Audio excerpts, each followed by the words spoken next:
I sat there, feeling a chill run down my spine, and my head involuntarily pulled into my shoulders, as if trying to hide from the insults that fell on me from both sides.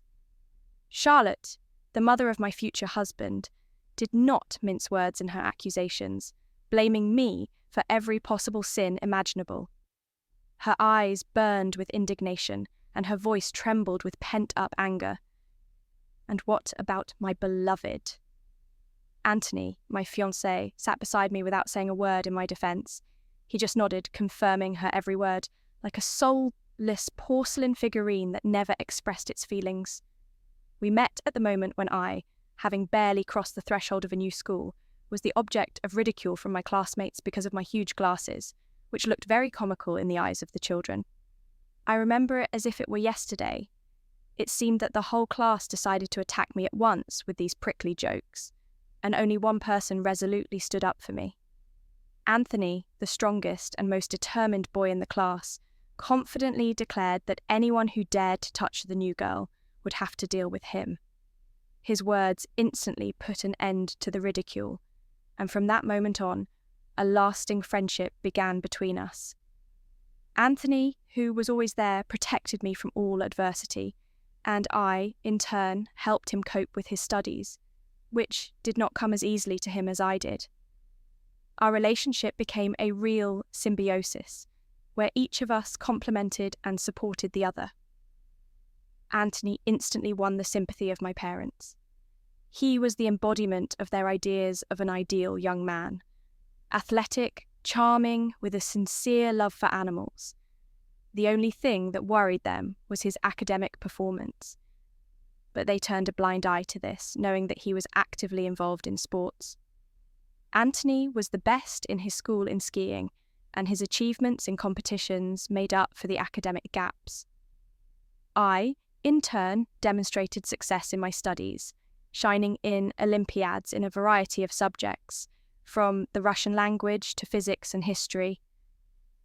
And now, years later, we found ourselves at this moment when my school love and the one with whom I hoped to spend my whole life suddenly became the cause of my humiliation and pain. Anthony often called us Olympians with a smile, as if our lives were a big arena where each of us played our part. Everyone is on their own line, he laughed, emphasizing our differences. One is in the field of sports, the other is smart and beautiful.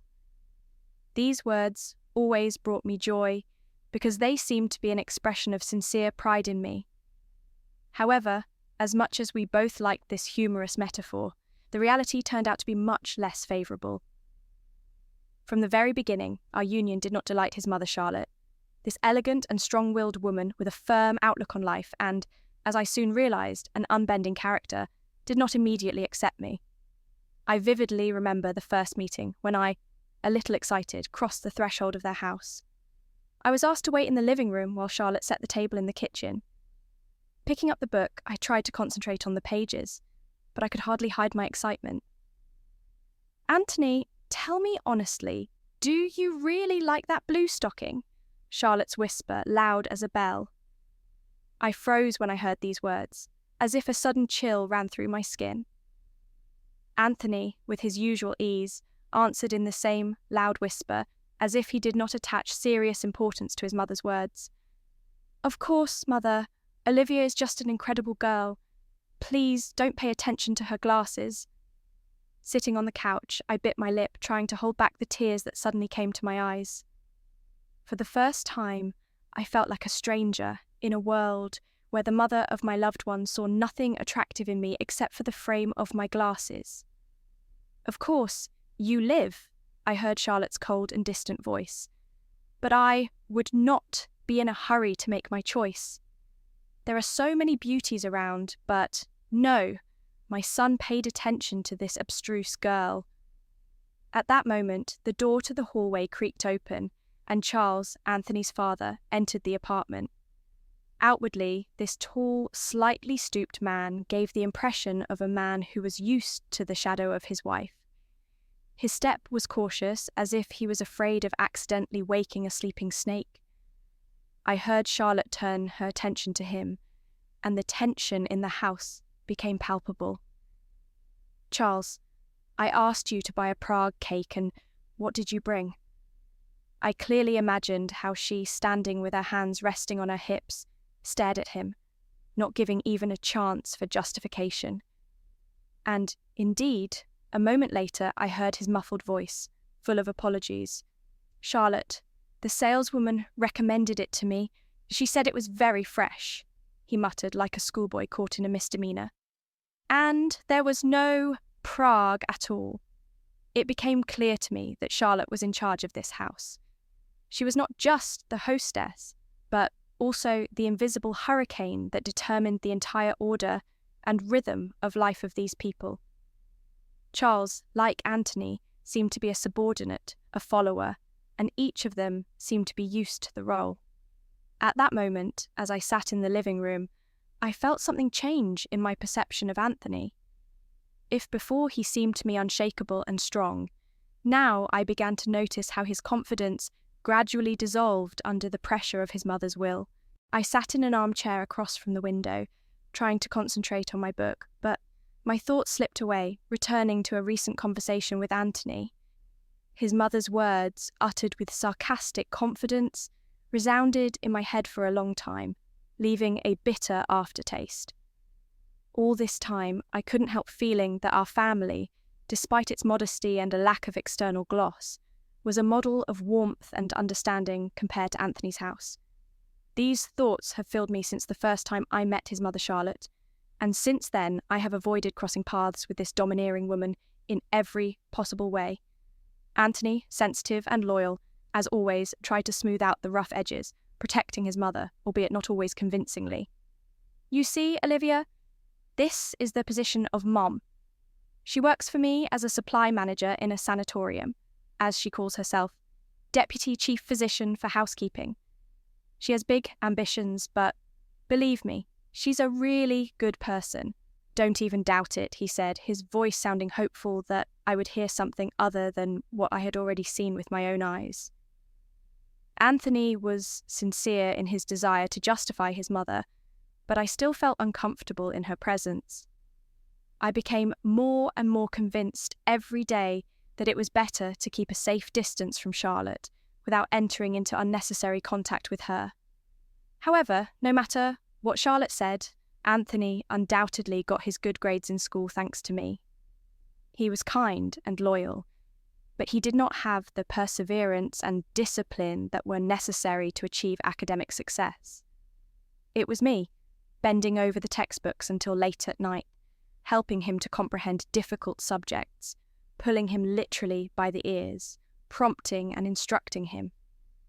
My help was invaluable when the question of entering the university arose. We had no doubts. The only and right choice was the Faculty of Economics. Of course, I entered on my own, without any connections or outside help. My desire for knowledge, diligence, and thirst for learning led me to this path. As for Anthony, his path turned out to be somewhat different. Charlotte's connections played a role, and although Anthony was far from academic brilliance, his athletic achievements, and probably his mother's help, secured him a place at the same university. His sporting successes were, of course, outstanding. He still defended the honour of the university in all kinds of competitions, attracting the attention of coaches and spectators. It was a kind of bonus. His sports fame compensated for the gaps in academic knowledge, and our future professions opened up horizons full of great prospects and hopes for a happy life together. At the end of the 4th year of our studies, the topic of marriage with Anthony became more and more relevant. Every day, our relatives raised this issue more and more often, and parents, in turn, even met several times to discuss and plan all the details of this significant event. There was no doubt that Anthony and I were meant for each other. Our destinies seemed to be intertwined in a single pattern that seemed inseparable. Anthony was credited with his numerous sports victories, which he won throughout his years of study. For him, these were laurels, snatched in a tough struggle in sports arenas, where his physical training and perseverance brought him to the pedestal more than once. My diploma, proudly signed by the dean, was the result of long nights over textbooks, sleepless hours spent in libraries, and a never-ending quest for knowledge. She achieved a position for Anthony as a marketer in one of the largest and most respected companies. As for me, I was lucky enough to get a job as an economist in a prestigious construction company, where my knowledge and skills could be demanded and appreciated. My dear grandmother Emma, who had always been a source of wisdom and warmth for me, passed away. It was a terrible blow, especially for me because my grandmother and I were extremely close. Her loss left a deep wound in my heart, and the will left to her added new thoughts and worries. My grandmother bequeathed me her cosy 2-room apartment on the outskirts of the city, a place where many happy moments of our childhood passed. This apartment became a symbol of her boundless love and care for me, and although I did not yet know what to do with this apartment, it was clear that it would open up new prospects for me. My parents agreed that this apartment could become a family nest for Anthony and me after the wedding, because it was only a matter of time. After receiving his diploma, Anthony decided to arrange a short vacation for us, away from the bustle of the city. He invited me to one of the famous sanatoriums, located on the shores of the picturesque Lake Krustelneue. This corner of nature seemed to be woven from bright colours and tranquility, which enveloped everything around in a gentle, peaceful atmosphere. That evening, warm and serene, on the open terrace of a summer cafe, under the soft light of the stars, Anthony proposed to me. His words were full of love and tenderness, and the look with which he looked at me told me that there was no one more important to him in this world. "Olivia, how many years have we known each other?" Anthony asked me suddenly, his voice sounding calm, but there was a clear note of excitement in it. He looked at me, as if with a slight embarrassment, and added, smiling, "I've always been bad at math, you know." How long ago it began. How quickly those days flew by, filled with joy, laughter, sometimes tears, but always next to each other. However, my thoughts were suddenly interrupted by the enchanting sound of the violin. A gentle melody spread around like the wind, penetrating every cell of my body, making my heart stop and start beating again with renewed vigour. Following the violin, another stringed instrument was woven into the melody, and then, as if by magic, the saxophone played, giving the melody a special refinement and warmth. Against the background of the quiet surface of the lake and the cosy gazebo, this music seemed to be a real miracle, as if from another, more perfect world. I was amazed and, not hiding my surprise, asked, taken aback, "Did you invite the musicians?" "It's so romantic, dear." Anthony, enjoying my surprise, smiled broadly and mischievous lights lit up in his eyes.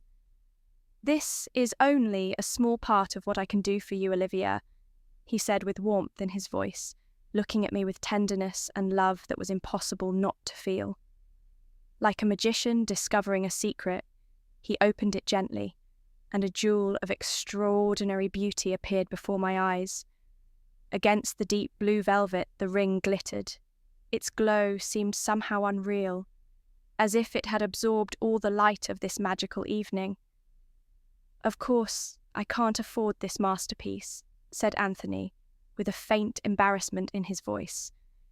"This is our family ring. It is passed down from generation to generation, from bride to groom. It has its own amazing story, but I don't remember all the details now, and I don't want to lie. Olivia, be my wife." He said it with such trepidation and sincerity that it took my breath away. With that, Anthony gracefully dropped to one knee, observing all the canons of gallantry, and carefully put the ring on my finger. At that moment, I felt something change in our world, as if everything around me had become brighter, warmer, and closer. I looked around and saw that all the visitors of the cafe decided to congratulate us on this exciting moment. The atmosphere of a real holiday reigned around, and it was so magical that I just couldn't resist. My eyes filled with tears of happiness, and I whispered quietly but confidently, "Yes." After our return to the city, the atmosphere began to change, like the wind bringing something new and unpredictable. Anthony and I, inspired by his touching proposal, began to think seriously about the wedding. This question, which seemed to be a natural continuation of our long history, began to take up more and more space in our conversations and plans for the future. My mum and dad, experienced and successful in their field, offered several options for restaurants for the celebration. Their connections and experience in organising events made themselves felt, and the venues they offered were simply magnificent. Spacious rooms, sophisticated atmosphere, and exquisite cuisine. Everything seemed to be going well, and all that remained was to wait for the approval of Anthony's parents.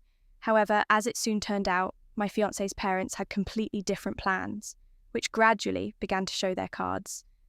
One evening, when I was already imagining myself choosing a dress and making a guest list, the phone suddenly rang. "Olivia," he began with obvious excitement in his voice. "Mom and Dad want to see you tomorrow night. Do you remember the Zvezdnoy Cafe? They offered to meet there at 7 o'clock. They have important information that relates to our wedding, baby." There was some uncertainty in his words, which made me wary. Questions that seemed so simple suddenly began to multiply in my mind. I automatically asked, hoping to get at least a little clarity. "Why didn't they invite my parents?" I asked in bewilderment, feeling my slight anxiety gradually turn into anxiety. Anthony began to speak evasively, his answers vague and unclear, as if he himself did not fully understand what was happening. I tried to catch the meaning of his words, but in the end I did not understand what exactly he wanted to tell me. His voice, usually so confident and calm, now seemed somehow alien, full of doubts. Despite all this, I made the decision to meet with Charlotte and Charles. After all, if they want to see me alone, so be it. I confidently replied that I would definitely be at the meeting, although deep down I began to feel the approach of something unpredictable. The next day, when I approached the Zvezdnoy Cafe, I was greeted by the facade familiar to the smallest detail, but inside, I felt that this evening would be completely different from all the previous ones. Anthony's family had already gathered inside, and their punctuality both pleased and alarmed me. Charlotte, who had always looked at me with a kind of cold arrogance, now, strange as it may seem, looked contented, even good-natured, which seemed to me very unusual and suspicious. Her whole demeanour, those smiling eyes, the way she carried herself, betrayed some kind of hidden game, and I had the feeling that I had fallen into a trap. As I came closer, Anthony stood up affably and, hugging me slightly, said, "Olivia, hello. We didn't know what you were going to order, so we chose a salad and roast in advance. I hope you don't mind." "Of course not," I replied, taking the offered seat. Anxiety was growing inside me, but I tried to keep it easy. "And what kind of urgency is this? Why did we gather like this without warning?" There was a tense pause in the air, which lasted so long that I felt my heartbeat begin to increase. Anthony and his parents looked as if they had just won a huge cash prize in the lottery. Charlotte and Charles looked at each other as if they were about to make some kind of triumphant statement. This expression of solemnity on their faces only increased my sense of anxiety and anticipation that something out of the ordinary was about to happen. Finally, Anthony began to speak with a slight smile, as if a little embarrassed. "Olivia, we have very important news." I tensed up even more, feeling my nervousness become almost unbearable. "Anthony," I couldn't stand it, almost at the limit of my patience. "Stop beating around the bush." And now, the moment of truth has come. Charlotte herself, with that good-natured expression on her face that seemed out of place, gestured for Anthony to continue. My fiancé, with a certain amount of self-satisfaction, as if doing me the greatest service, said, "Dear, my mother bought us an apartment, registered it in my name, and, so that there is no doubt, you will pay for the loan." His words cut into my ears like an unexpectedly broken chord in a gentle melody. In the first moments, it seemed to me that the ground under my feet began to go somewhere into the abyss, as if in a bad dream from which it was impossible to wake up. I could have expected anything: an offer to change the venue of the wedding, an argument about the number of guests. even some uncomfortable questions about my past. But not that. 3 pairs of eyes were looking at me, full of anticipation and seemingly undisguised pleasure from the upcoming reaction. The moment of truth was not just a shock. It was a betrayal of the very ideal future that I had already begun to imagine. "How interesting our family life begins," I drawled, trying to keep calm in my voice, although everything was already boiling inside me. "And why did you, I wonder, decide that I should get into this bondage and pay off the loan? Do I have simpleton written on my forehead? Tony, I thought you thought of me better." Barely able to contain my growing irritation, I glanced at Anthony, waiting for him to explain or try to make amends. Instead, Charlotte intervened in the conversation, and I must admit that she wished she hadn't. I always knew that her directness and lack of tact could destroy any structure, but now her words have exceeded all my worst expectations. She exclaimed, with an irritation that seemed to her to be barely able to contain herself. "Do you think my Anthony found himself in the garbage dump to marry someone like you?" "Yes, well, you've known each other since the 1st grade, but let's face it, Olivia. You're smart, that's for sure, but alas, that's your only plus."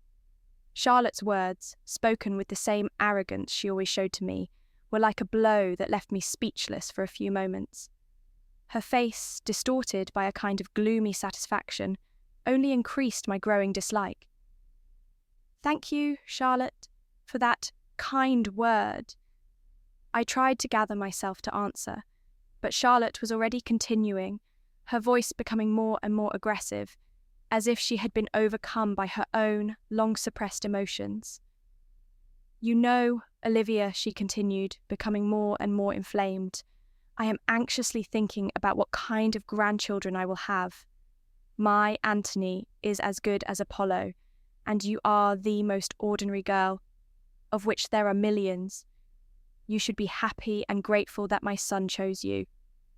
So your contribution to your shared apartment is just a drop in the ocean." I felt the blood rush to my face, and I could no longer hold back my indignation.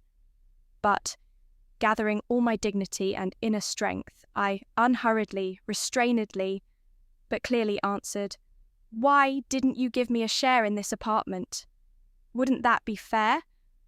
After all, in fact, it turns out that I will pay for housing that will not belong to me one iota.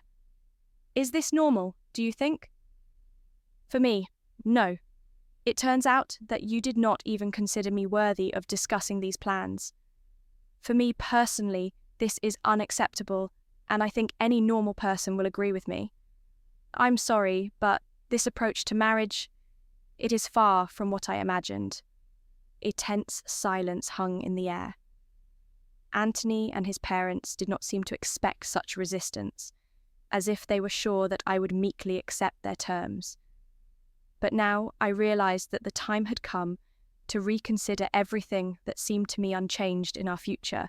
Charlotte, as if she had forgotten all the rules of decency, suddenly began to literally dictate to me what I should do. From her words, it turned out that the most reasonable step on my part would be to sell the premarital housing left to me by my grandmother. In her opinion, this could quickly resolve the issue of loan repayment and, accordingly, remove all our future problems. It seemed that no one even thought to mention my rights to my own apartment, as if this property automatically became their family property.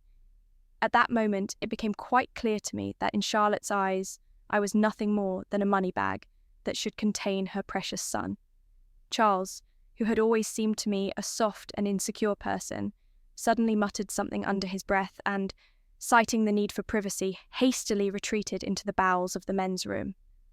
Apparently, the whole conversation was as unpleasant to him as it was to me, but he did not have the courage to confront his wife.